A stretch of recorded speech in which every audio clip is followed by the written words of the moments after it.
안녕하십니까? 지식과 지혜의 길을 함께 걷는 시간입니다. 오늘 우리는 기독교 세계, 특히 최근 온라인 공간에서 뜨겁게 이야기되고 있는 한 가지 주제에 대해 깊이 나눠보고자 합니다. 바로 휴거에 관한 이야기입니다. 최근 기독교 관련 유튜브 채널들에서는 전례 없는 현상이 일어나고 있습니다. 나이와 국경을 넘어 수많은 어린이와 노인, 평범한 성도들이 휴거에 대한 꿈이나 환상을 보았다고 간증하는 영상들이 끊임없이 올라오고 있습니다. 마치 거대한 파도처럼 말입니다. 오늘 이 시간은 그 현상이 사실인지 아닌지를 논쟁하려는 자리가 아닙니다. 만약 이 모든 것이 사실이 아니라면 이는 아마도 현대교회가 마주한 가장 큰 기만 중 하나일 것입니다. 하지만 만약 그것이 사실이라면 어떻게 될까요? 영적, 시대적 흐름을 주의 깊게 살펴보는 많은 이들은 이것이 충분히 가능한 일이라고 생각하고 있습니다. 다시 말씀드리지만 우리는 휴거가 일어날지 일어나지 않을지에 대해 논쟁하지 않을 것입니다. 그 대신 우리는 훨씬 더 중요하고 본질적인 질문을 던져보고자 합니다.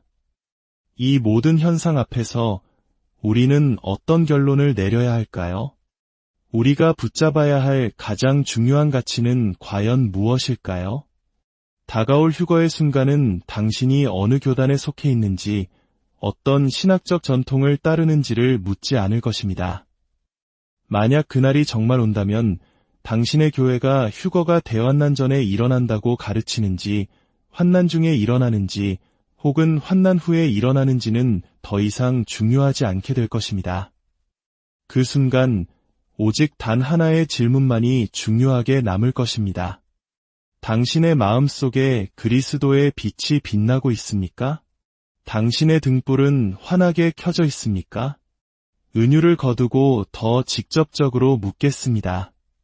오늘 당신과 저의 예수 그리스도와의 관계는 어떻습니까?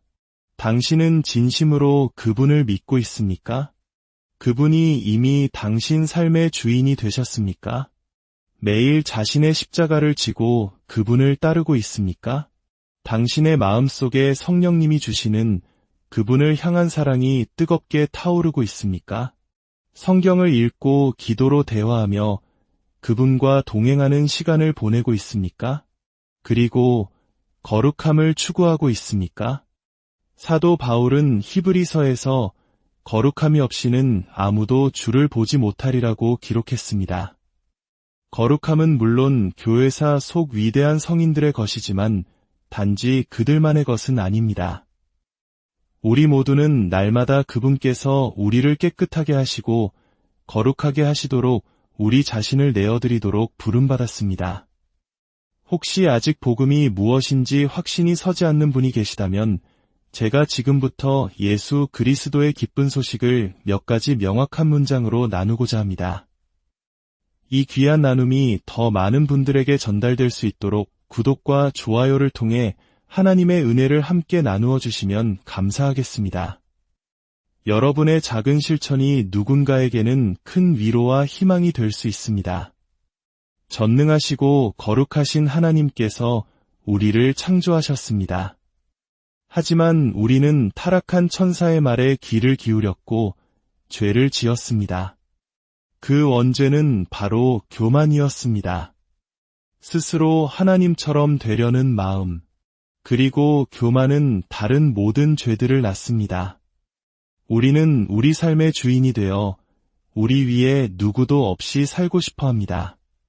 그 마음이 질투, 분노, 탐욕, 나태, 탐식과 같은 더 많은 죄로 이어집니다. 거짓말, 험담, 타인에게 상처 주기, 도둑질, 협박, 속임수, 그리고 말이든 행동이든 사람들의 감정과 육체에 해를 입히는 수많은 악한 일들로 나타납니다. 하나님께서는 무엇을 원하시고 무엇을 원치 않으시는지 우리에게 보여주시기 위해 아브라함과 이삭과 야곱을 통해 한 민족을 선택하시고 그들에게 율법을 주셨습니다. 그 율법은 십계명으로 요약될 수 있습니다. 솔직히 우리 자신을 돌아본다면 우리 모두는 살면서 그 계명 중 적어도 하나 이상을 어겼다는 것을 압니다. 그리고 신약 성경은 말합니다. 누구든지 율법 전체를 지키다가도 어느 한 조목을 어기면 그는 율법 전체를 범한 죄인이 됩니다.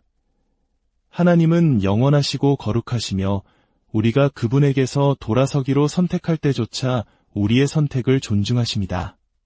그렇기 때문에 하나님으로부터 영원히 분리된 장소, 우리가 지옥이라 부르는 곳이 존재합니다. 그곳은 본래 사탄과 그의 악한 영들을 위해 만들어졌습니다. 하지만 알든 모르든 그 어둠의 길을 따르는 모든 사람은 그들과 같은 운명을 맞게 될 것입니다. 우리가 태초부터 지니고 온 죄 때문에 우리는 거의 매일 잘못된 일을 저지르며 살아갑니다. 이것은 곧 모든 사람이 영원히 길을 잃을 수밖에 없다는 의미입니다. 만약 이야기가 여기서 끝난다면 이것은 결코 기쁜 소식이 아닐 것입니다. 오히려 끔찍하고 절망적인 소식일 뿐입니다. 하지만 여기에 바로 기쁜 소식이 있습니다. 하나님은 완전히 거룩하실 뿐만 아니라 완전한 사랑 그 자체이십니다. 그분은 단 한 사람도 잃어버리기를 원치 않으십니다. 그래서 요한복음 3장 16절은 이렇게 말씀합니다. 하나님이 세상을 이처럼 사랑하사 독생자를 주셨으니 이는 그를 믿는 자마다 멸망하지 않고 영생을 얻게 하려 하심이라. 사도 바울은 다른 곳에서 이렇게 기록했습니다. 우리가 아직 하나님의 원수였을 때에도 그분은 우리를 사랑하셨다. 그래서 하나님께서는 당신의 아들을 이 땅에 보내셨습니다. 동정녀 마리아를 통해 베들레헴의 한 마구간에서 태어나 구유에 눕히셨습니다. 예수님은 완벽한 삶을 사셨습니다. 단 한 번도 죄를 짓지 않으셨습니다. 그는 마귀의 모든 유혹을 물리치셨습니다. 물을 포도주로 바꾸셨고 병든 자를 고치셨으며 귀신을 쫓아내셨고 물 위를 걸으셨습니다. 빵과 물고기를 넘치게 하셨고 심지어 죽은 자를 살리셨습니다. 무엇보다도 그는 사람들에게 하나님 나라가 어떤 곳인지 설명해 주셨습니다. 비유로 말씀하시고 그가 행하신 모든 일 속에서 하나님의 사랑을 보여주셨습니다. 그러나 위대한 사랑은 십자가에 못 박혔습니다.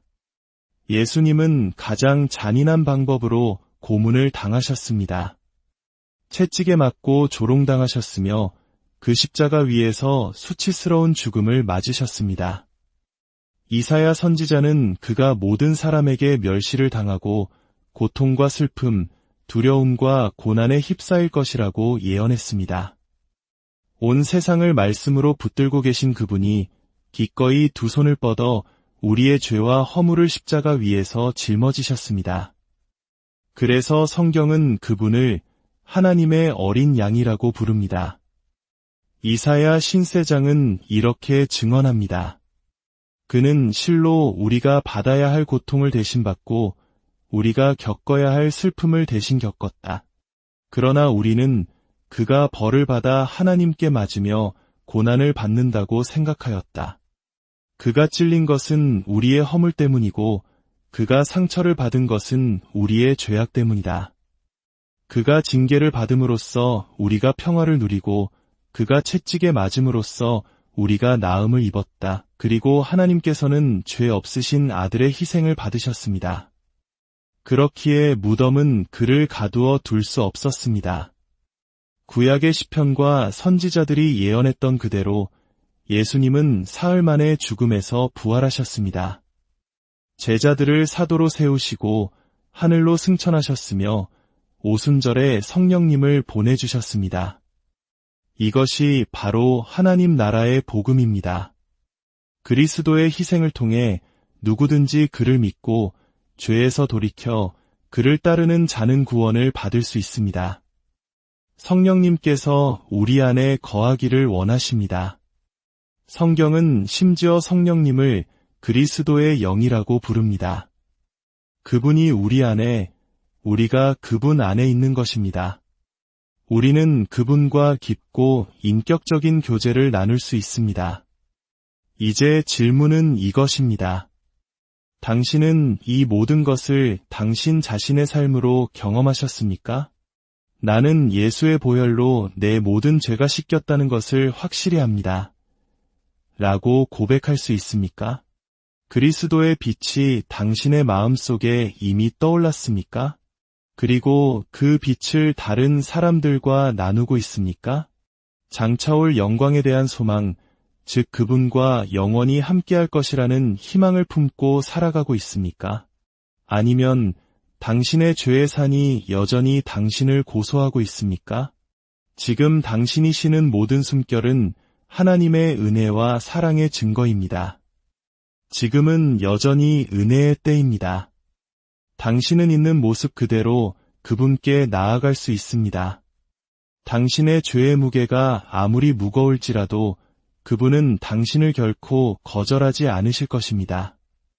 그분께서 당신을 깨끗하게 하시고 모든 것을 용서해 주시기를 원하십니까? 다른 사람들을, 그리고 어쩌면 당신 자신을 용서하기를 원하십니까? 당신을 계속해서 넘어뜨리는 나쁜 습관들로부터 자유로워지기를 원하십니까? 당신의 마음속에 하나님이 주시는 참된 평안을 누리고 있습니까? 성경은 바로 그분 자신이 우리의 평화라고 말합니다. 그분이 당신을 성령으로 충만하게 채우시는 것을 경험하기를 원하십니까? 죽기까지 당신을 사랑하신 그분을 인격적으로 알기를 원하십니까? 만약 당신의 대답이 아니오라면 하나님은 그 결정이 그분의 마음을 아프게 할지라도 당신의 결정을 존중하실 것입니다. 하지만 당신의 대답이 예라면 저는 지금 당신이 어디에 있든지 화면 앞에서 무릎을 꿇고 저를 따라 이 기도를 함께 드리기를 청합니다. 사랑의 주 예수님, 저는 죄인이며 주님의 도움이 필요함을 고백합니다. 저의 죄의 목록은 너무나 길고 주님께서는 그 모든 것을 알고 계십니다. 제가 행한 모든 잘못에 대해 진심으로 뉘우칩니다. 다른 이들을 용서하지 못하고 제 마음속에 쓴 뿌리를 품고 살았던 것을 용서하여 주옵소서. 부디 저를 용서하여 주십시오. 주님의 귀하고 거룩한 보혈로 저를 깨끗하게 씻어 주옵소서. 제가 계속해서 죄를 짓지 않도록 도와주십시오. 주님의 평안과 주님의 사랑을 제 마음에 부어주십시오. 그리고 지금 주님의 성령으로 저를 충만하게 채워 주옵소서. 만약 제가 다른 사람들과 바로잡아야 할 일이 있다면 가능한 한 빨리 그 일을 행하기를 원합니다. 주님, 제게 구원의 기쁨을 허락하여 주시고 주님의 사랑을 반사하는 사람이 되게 하여 주옵소서. 제가 주님 앞에 서게 될 그날을 위해 저를 준비시켜 주십시오. 그날이 다음 주이든 내일이든 혹은 더 먼 훗날이든 지금부터 저는 끝까지 주님만을 따르겠습니다. 예수님의 거룩하신 이름으로 기도합니다. 아멘.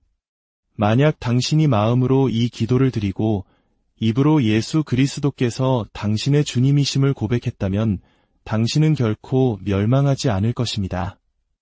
당신은 영원한 생명을 상속받을 것입니다.